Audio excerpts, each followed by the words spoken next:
7:16. Keiko Fujimori está en Buenos Días, Perú, y le agradecemos por su presencia. Buenos días. Gracias, Keiko, por estar aquí.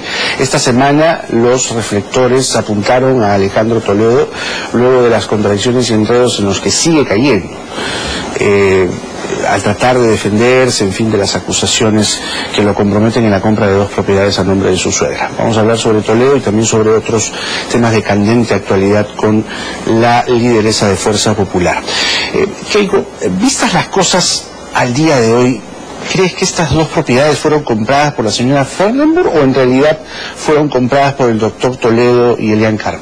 Bueno, todas, digamos, las investigaciones realizadas por los medios de comunicación parecería indicar que fueron en realidad compradas por el señor Toledo y la señora Carp. Sin embargo, no puedo hacer esta afirmación contundente porque creo que hay que esperar las investigaciones. Sin embargo, considero que el señor Toledo, después de la entrevista del día de ayer, se sigue burlando de los peruanos. Y yo creo que sus contradicciones no aclaran este tema. Él sigue atrapado en su propio laberinto. Lo que ha hecho durante este mes de investigaciones es cambiar sus versiones, en vez de hablar de manera transparente, convocando en todo caso a una conferencia de prensa y luego acercándose al Congreso de la República. Pero nada de eso está ocurriendo. Han habido una serie de mentiras dichos en los últimos días. Se ha dado una sola entrevista a un medio que parece que es amigo, y no enfrentar a la Comisión de Fiscalización, o lo que yo sugiero es que se conforme una comisión investigadora para esclarecer. Para Toledo, exactamente, para Toledo, una comisión Toledo. Sí, porque yo creo que la comisión de fiscalización, al tener 15 miembros, sí se podría prestar, digamos, a que hay un posible circo.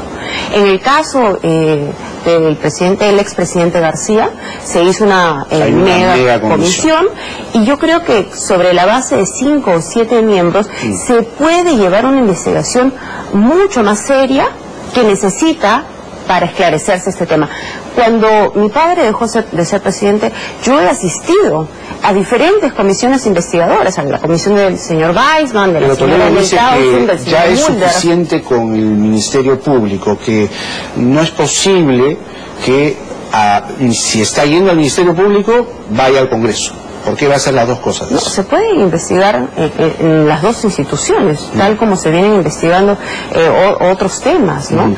Yo creo que no le debe tener miedo a una investigación, sobre todo porque, digamos, él tiene, digamos, un grupo parlamentario y tiene el respaldo de este gobierno.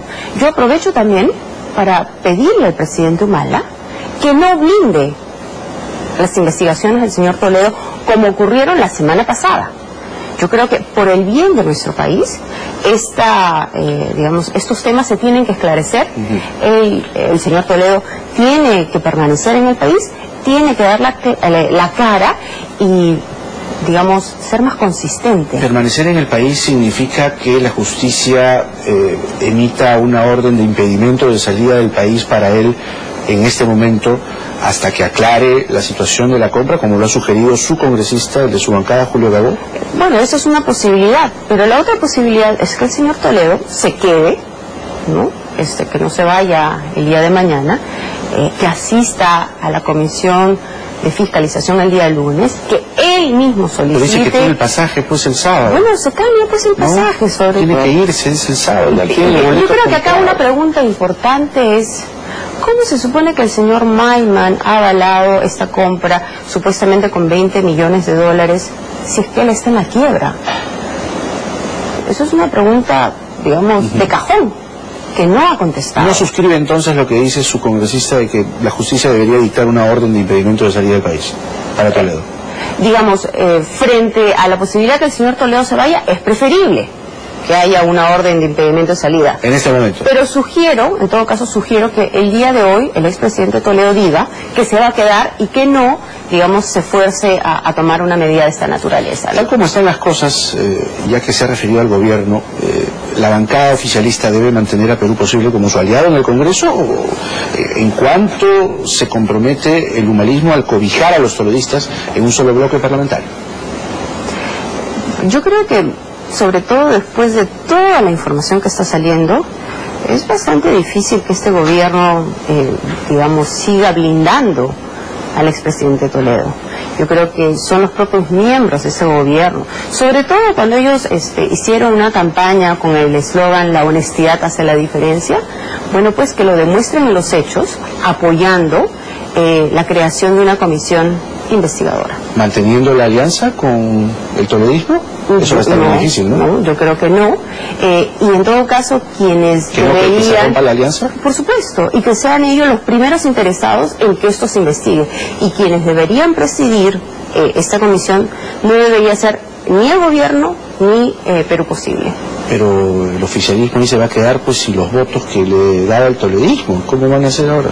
Mire, Jaime, si uno evalúa, digamos, las votaciones importantes en los 2 últimos años, el fujimorismo, es cierto, hemos votado, digamos, actuando siempre en un rol de oposición, en contra de los pedidos de facultades, interpelando a ministros.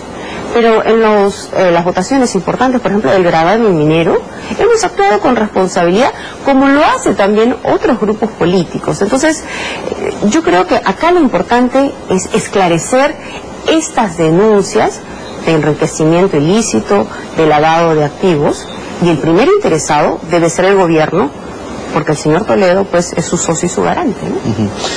Ahora, hay una pregunta que queda dando bote, y es si es que, como lo está proponiendo esta mañana Keiko Fujimori, la alianza entre el oficialismo y el toledismo debe romperse, dada la situación tan comprometedora de Alejandro Toledo. ¿Quién puede ser el nuevo aliado? ¿El nuevo aliado acaso podría ser el fujimorismo? La pregunta la responde Keiko Fujimori luego de esta pausa. Son las 7:00. Keiko Fujimori está en Buenos Días, Perú. Ella propone esta mañana que la alianza, el apoyo, el acuerdo tácito político que existe entre el oficialismo y el toledismo se rompa, termine, luego de las serias acusaciones en las que está envuelto el líder de Perú Posible, Alejandro Toledo. La pregunta quedó para ser respondida luego de la pausa. Si entonces el oficialismo se queda sin aliado, ¿el fujimorismo estaría dispuesto a pensar en ser aliado del gobierno? De ninguna manera. Nosotros sabemos y tenemos muy claro cuál es el rol que la población del Perú nos ha dado, y en este caso es de ser de oposición. Es bueno para nuestro país, es bueno para nuestra democracia y es bueno también para este gobierno señalarle los errores como lo hemos venido haciendo y de una manera constructiva. Creo que la alianza en realidad se debe mantener en suspenso mientras se lleve a cabo estas investigaciones. Y también creo que es importante señalar, Jaime, que hay otros grupos políticos que vienen respaldando, como por ejemplo en la elección de la mesa directiva está el grupo de... Ha estado la Alianza por el Gran Cambio, este Frente Amplio Acción Popular viene votando con ellos consistentemente. Entonces, yo creo que no hay ninguna preocupación en cuanto a la falta de gobernabilidad. Yo creo que lo que debemos de pedir ahora todos los peruanos es una aclaración y una investigación seria en el caso del señor Toledo. Estos días el ambiente político está enrarecido por denuncias de hostigamiento a opositores. ¿Consideras que está en marcha un plan de ataque sistemático a políticos y periodistas críticos u opositores desde el gobierno, desde la DINI? Hay una burda coincidencia, ¿no? Salvo el señor Toledo, a quien el gobierno ha tratado de salvar la semana pasada en la Comisión de Fiscalización, pero hay una coincidencia extraña de denuncias contra varios líderes políticos.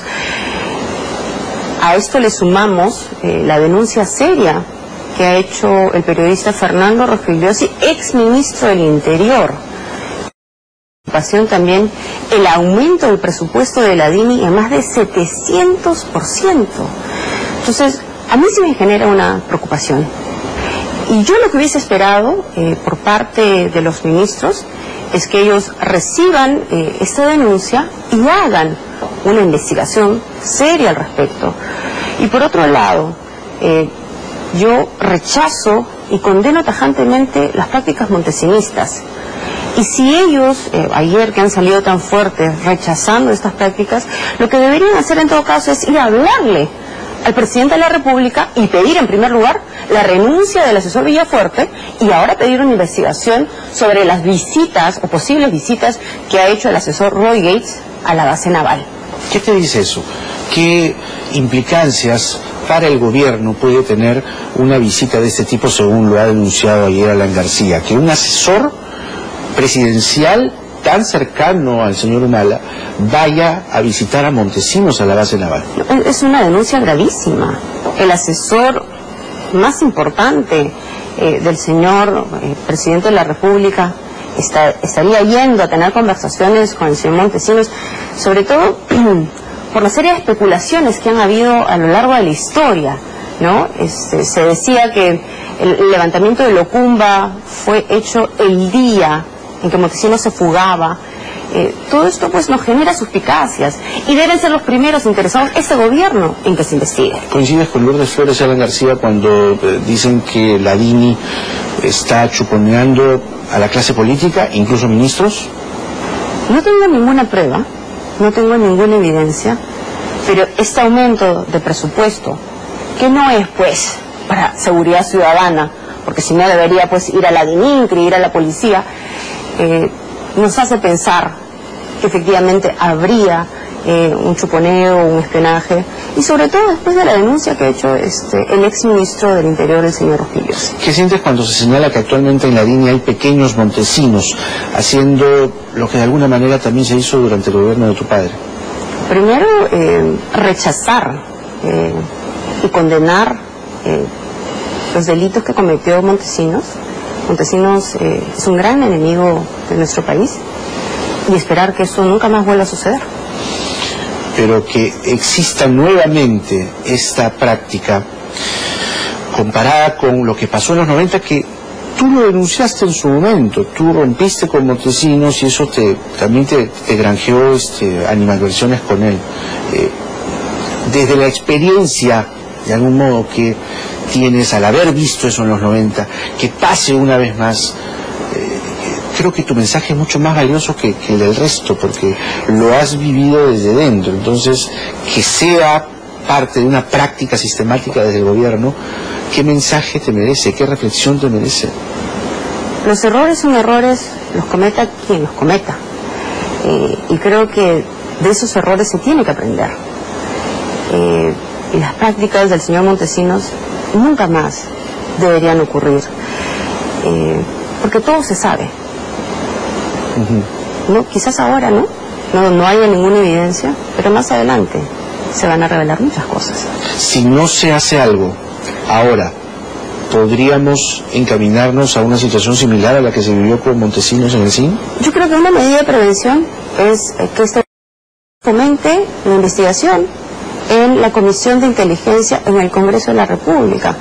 Pero nuevamente, son los miembros de este gobierno quienes de cierta manera ponen trabas para no investigar seriamente este tipo de denuncias.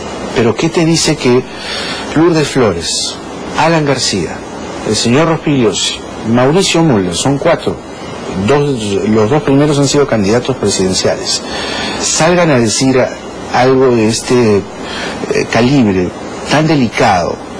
¿En qué situación estamos? Es decir, el gobierno reacciona, como bien dices, casi atacando al mensajero, denostando de las denuncias. ¿Cómo podrías describir el clima político de estos días? No, definitivamente está álgido. Siento que hay mucho ataque verbal, sobre todo por parte de los miembros de este gobierno.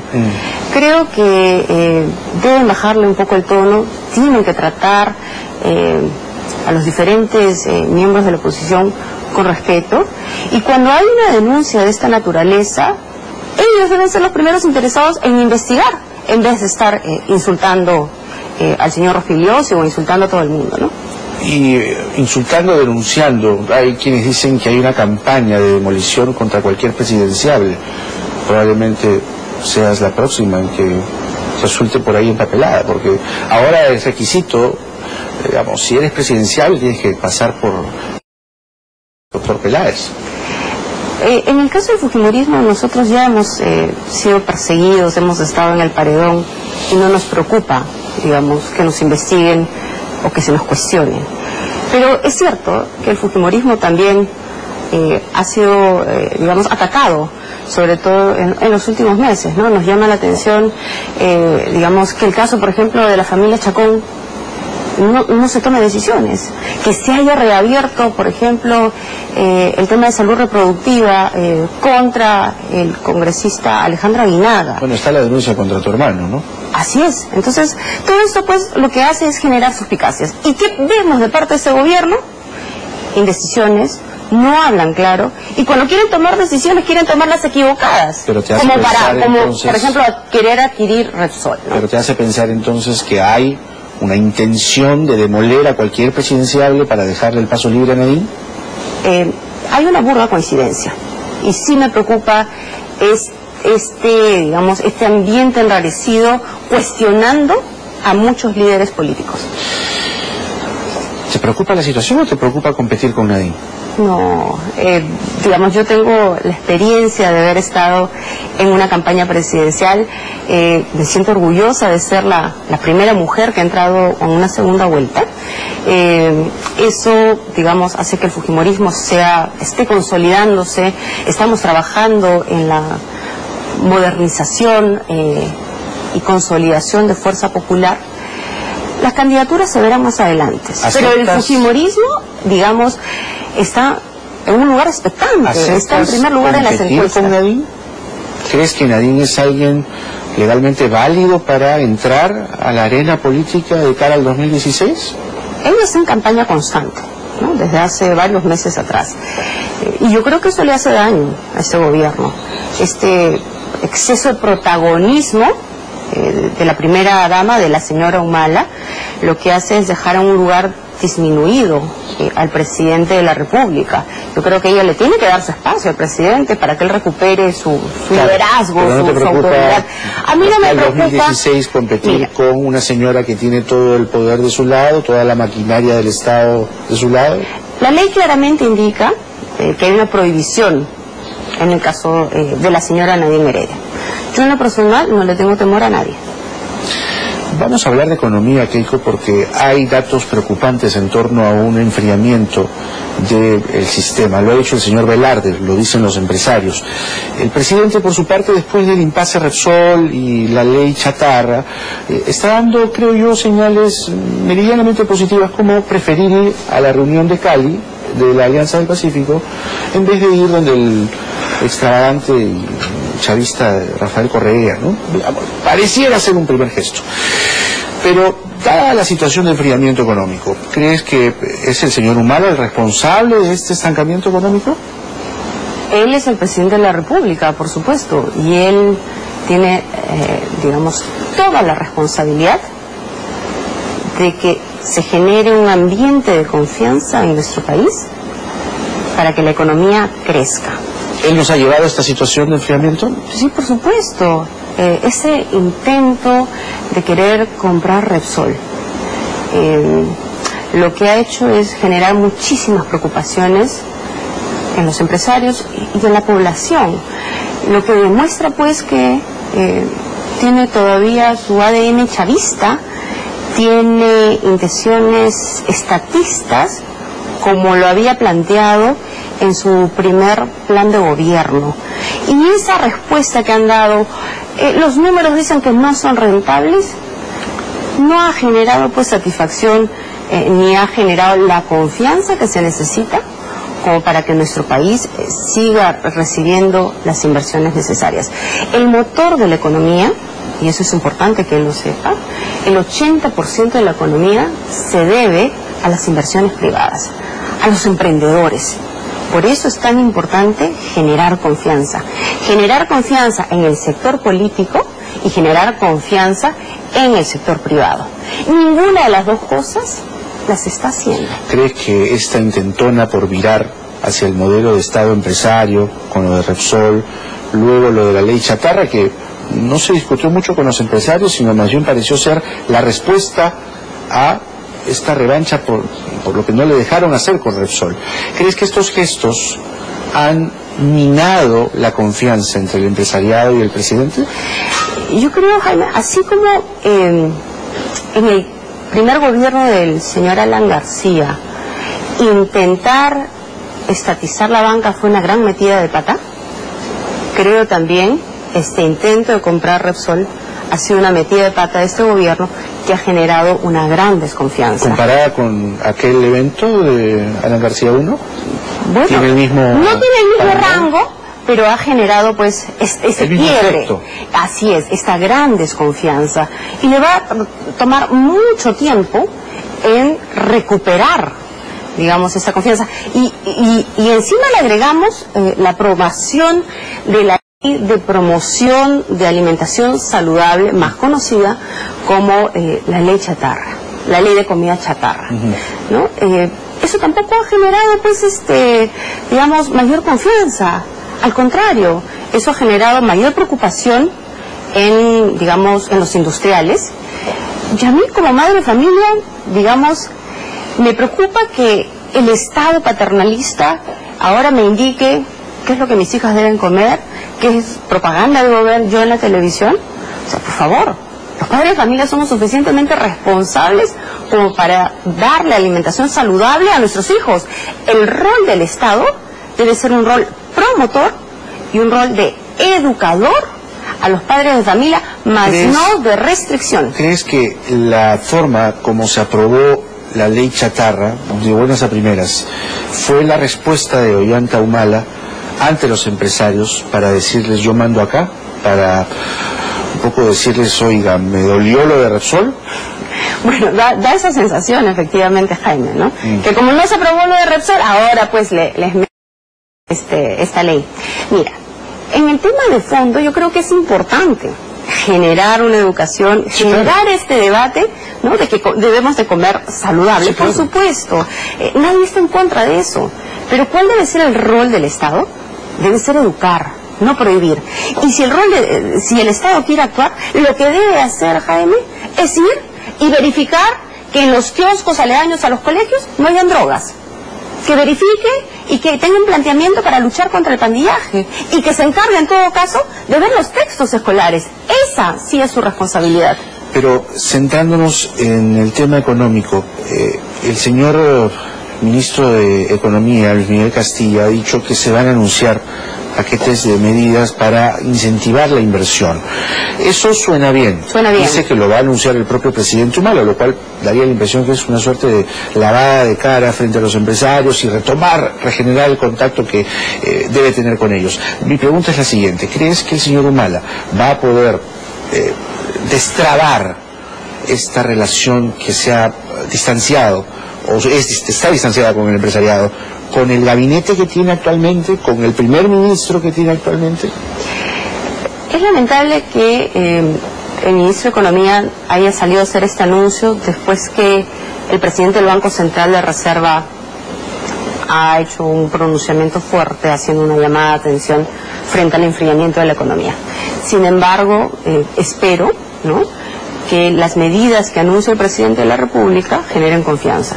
Espero que este paquete que se está anunciando realmente, digamos, movilice y ayude al crecimiento de nuestro país. ¿No es el premier un agente que también genera desconfianza en la sociedad, en el empresariado? ¿Crees que ha llegado el momento de un recambio en el gabinete?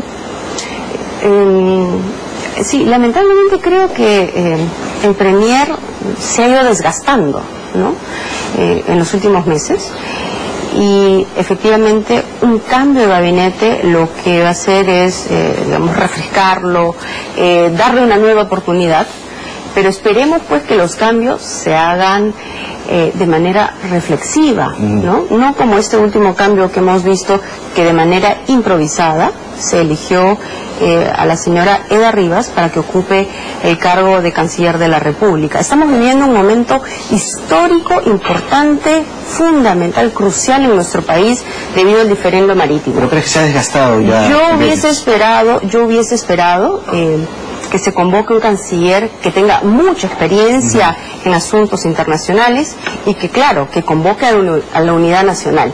Sí, efectivamente considero que el señor Jiménez se ha desgastado.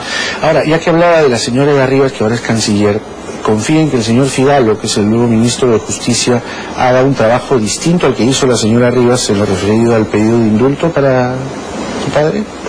Lo que hemos visto, digamos, en los últimos meses, Jaime, es que se le ha ido poniendo una serie de trabas a este pedido de indulto, que dicho sea de paso, hay que volverle a hacer recordar al presidente de la República, fue, digamos, presentado por mis hermanos y yo, debido, digamos, a la invitación que él mismo hizo. Nosotros lo que esperamos es que se tome una decisión y se tome ya. Tienen todos los elementos para finalmente decidir si es sí o si es no.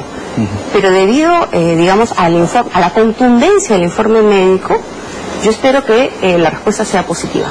Hay una figura que se está dibujando en las últimas semanas, sería una suerte de indulto hacia la casa, es decir, un indulto con arresto domiciliario. Algo habló el doctor Nakazaki hace unos días. ¿Estaría de acuerdo con que esta figura mixta, el presidente Humala, concede el indulto a su padre, pero que vaya a su casa, a una residencia y se quede ahí? De acuerdo a nuestras leyes y a nuestra normativa, la figura de un arresto domiciliario no procede. En este caso, lo que procedería sería el indulto.